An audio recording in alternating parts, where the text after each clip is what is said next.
వందనాలు. నువ్వు దేని గురించి భయపడుతున్నావు? నీ సమస్యల గురించా?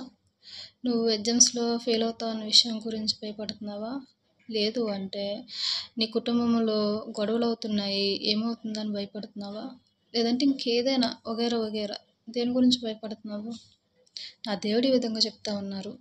నీకు ఎదురయ్యే ప్రతి సమస్యల్లో నేను నీకు తోడుగా ఉన్నాను అనేసి.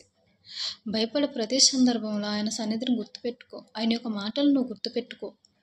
ఆయన పేరును పలకరిస్తే భయం పారిపోతుంది. నిజమే కదా!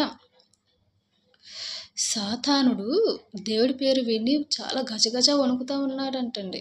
ఎంతగా అంటే, అమ్మో! నాకన్నా ముందుగా ఈ యొక్క దేవుడు ఎక్కడ అందరి దృష్టిలో మంచిగా ఇదైపోతాడో అనేసి. ఎందుకంటే లోకం అనేది సాతాను యొక్క రాజ్యం కదండి. సాతానుడి ఆలోచనలు ఎలాగా ఉంటాయి? ఈ విగ్రహాల గురించి ఎక్కువగా ఏది గొప్ప చేయడము ఆయన యొక్క ఏమనమాట. సాతాను యొక్క ఎయిము.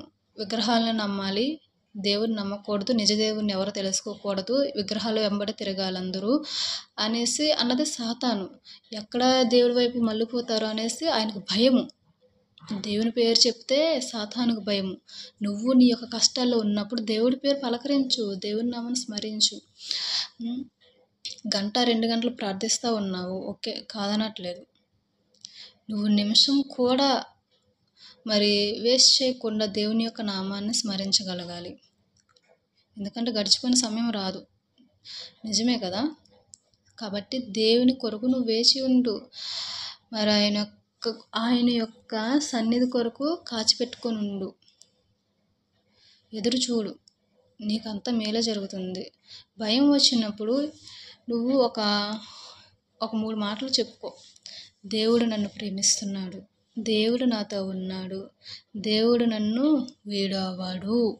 ఈ యొక్క 3 మాటలు నువ్వు రివైండ్ చేసుకుంటా అనుకో. నువ్వు ఎట్టి పరిస్థితుల్లో ఉన్నప్పుడు కూడా, ఎగ్జామ్స్ రాస్తున్నావా, అప్పుడు కూడా ఈ మాటలు పలుకో. ఇంక నువ్వు ఎటువంటి సమస్యలో ఉన్నావా, ఈ మాటలు పలుకు. దేవుని యొక్క ప్రేమను నువ్వు చూస్తావు. నిజంగా ఆయన ఉన్నారో లేదో నీకు అర్థమవుతుంది.